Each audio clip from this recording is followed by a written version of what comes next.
There are 4 styles of treading water: egg beater kick, chair drill, flutter kick, and breaststroke kick. We are on a mission to find out which are the easiest for you to learn versus which one creates the biggest burn. Calories, like biggest calorie burn? No. To answer this question, we tread water for 30 minutes in each respective technique. And in that 30 minutes, we calculate total calories burned and average heart rate. It is part 2 where we test egg beater kick versus flutter kick. And if you guys missed part 1, there were shocking results between egg beater kick and the chair drill. You can find that video linked here. My name is Coach Jeff. This is Epic Treading Water Battle Part 2. Make sure to like and subscribe to our channel, and let's get this tread on.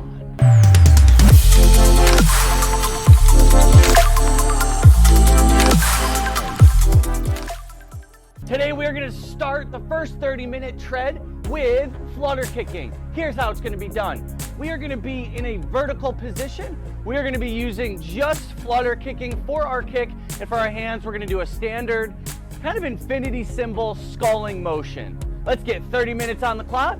I'll see you guys in the water. All right, 3, 2, 1, tread. What you guys want to talk about? Just you, me, no other people. Hanging on a treading moment with you. Stop! Okay, cut. All right, water number 1 at 6 minutes. I will tell you, keeping our arms out of the water is a lot harder in flutter kick than it is egg beater kick. But yeah, coming up on 7 minutes. Stay tuned. All right, we're coming up on the halfway point of our flutter kicking 30 minutes. A couple of things I'm noticing so far. Number 1, super easy to execute if you don't have a fear of deep water and you don't mind being in the deep end. I think from a how to do this perspective, flutter kicking is far and away the easiest of all the techniques to do. You guys, me and this ant have been hanging out for like 10 minutes, and I gotta tell you, his technique's pretty good. He's got kind of a blend between chair drill. Oh gosh, I'm gonna push him up because I think I just pushed him under. He's got a blend between chair drill and looks like some flutter kick. Pretty good though, pretty good. I'm gonna try to get him to the side here. Oh gosh, we're hanging out 30 minutes. 3, 2, 1, and done. All right, 15-minute break, and then we're back at part 2, which is gonna be egg beater kick. See you guys there. I gotta tell you, they've got a name for something where you feel high when you're running. It's called runner's high. I'm gonna rename this treading water high, because it feels good, baby. All right, we've hung out for like 5 minutes, and I just realized it's a theme of my life, which is it ain't gonna tread itself. Let's hop in and let's get started. All right, 30 more minutes up on the clock. Switching to egg beater kick. 3, 2, 1, and go. This is a muggy one today. We are somewhere outside Tampa, Florida, and yesterday was heat index of 105. Feels like it's gonna be that today. This water is like bath water. It's kind of gross. Anyways, see you guys at the halfway mark. All right, so one of the things that I'm noticing from a coordination perspective, which is gonna be super helpful for egg beater, is that if... All right, see if you can hit the mark. Oh, what a shot, Tom Brady. Look, I'm a water polo player. See if I can do a cool trick. Oh yeah, water polo, baby. That's it. 5 more minutes. Yeah, we got a new move. It's called the treading water dab. Woo. 10, 9, 8, 7, 6, 5, I don't know why I'm talking like that. 4, 3, 2, 30 minutes. That's an hour of treading done. Next up will be our deep dive into my reflections and what I learned from this hour of treading water. There's a lot of really great stuff, and I'll show you total calories burned with flutter kicking versus egg beater kicking. All right, you guys, the results are in, and in our flutter kicking, the first 30 minutes, we averaged 105 beats per minute in our heart rate, and we burned 223 calories. Versus our egg beater kick in the second 30 minutes, where we did an average heart rate of 140 beats per minute with 400 calories burned. So the question is, how do we interpret this data? So what I want to do is I want to compare the first 30-minute segments from yesterday and today to each other, and then the second 30-minute segments from yesterday and today together as well. What you'll notice is that they're very similar to each other.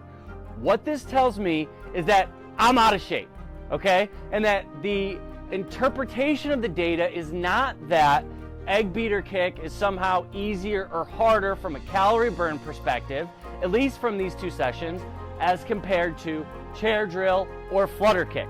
So what does that tell us? This tells me that the choice that you make when choosing which technique to use in flutter kicking comes down to preference, and it comes down to what feels right or what you're most easily able to do safely over an extended period of time. In addition to that, I do have a few really important takeaways from the last couple of hours I've spent in the water, kind of re-engaging with treading water. Number one, I think, is the most impactful for anyone watching this video that's looking to learn how to do egg beater kick. The biggest takeaway that I have from my hours of doing egg beater kick is that the wider our knees are apart, the better we are at egg beater kick for a couple of reasons. Number one, it's very similar to the chair drill, where the wider our stance is in the water, the more surface area our body covers. This makes us less dense or more buoyant in the water. It spreads our surface area out. And there's this really weird thing that happened, and I don't know if this is just me. You're gonna have to tell me in the comment section below. But the closer in my knees were together, the harder it was to coordinate, and it definitely wasn't automatic. I had to think about every movement. Clockwise this foot, counterclockwise this foot. Whereas as it got wider, it almost became an automatic response. Now, if you're a brand new swimmer looking to learn how to tread water, I don't think egg beater is appropriate for you. Yet, I think the right technique to use is a variation of flutter kick and chair drill. I think getting into and out of this movement is the easiest for you. And I think just knowing how to do the technique correctly and successfully with relaxation is going to be a lot easier in that variation as opposed to egg beater. I think as we're first starting out, integrating egg beater is going to create tension in the body, and it's going to be harder to do. Typically that results in more frustration, and I don't want that out of you as you're first starting to tread water. Takeaway number 3, if you're like me and you've had knee problems in the past, I don't recommend egg beater kick. I've noticed that it puts a lot of stress on the interior part of our knee and can cause pain.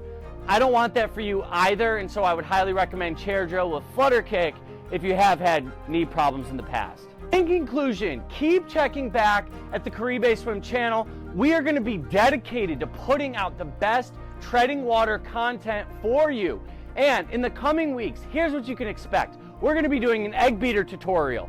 I'm going to be treading water an hour a day for 30 days straight and giving you my, hopefully, weight loss results. Number 2, I'm going to be doing treading water every single day for 30 days, 1 hour a day, hopefully shedding some weight, and we're going to be calling that the tread shed. Keep checking back in so you can see the results of that. And I would love to hear from you. What type of treading water content are you looking most forward to, or do you think would be beneficial for you? Leave a comment in the comment section below. Guys, remember, if you have not liked and subscribed to this video and our channel, please do so. That way you are notified and reached every single time that we put out brand new treading water content. I look forward to seeing you guys in the next one.